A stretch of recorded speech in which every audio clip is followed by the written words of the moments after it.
Comme petit éditeur, comment survivre dans la jungle de la surproduction des grands groupes? Parce qu'en fait, c'est assez intelligent. Ils surproduisent les titres qui fonctionnent déjà, parce que ce sont déjà des best-sellers dans d'autres pays, ou que ce sont des auteurs confirmés, évidemment.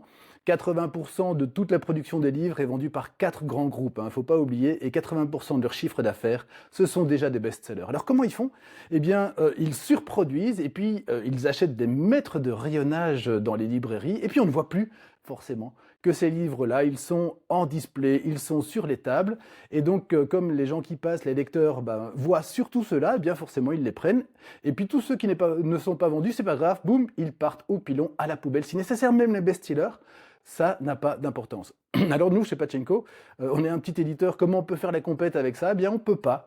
Donc ce qu'on a choisi de faire, c'est un autre modèle économique, c'est proposer les livres en crowdfunding, de manière à ce que le public les connaisse différemment, les achète en prévente, comme ça on ne surproduit jamais, on évite le gaspillage de papier à fond, et puis on s'arrange pour créer exactement le nombre de livres le plus près possible de la réalité des ventes, et comme ça, on s'en sort le mieux qu'on peut. Vous en pensez quoi, vous?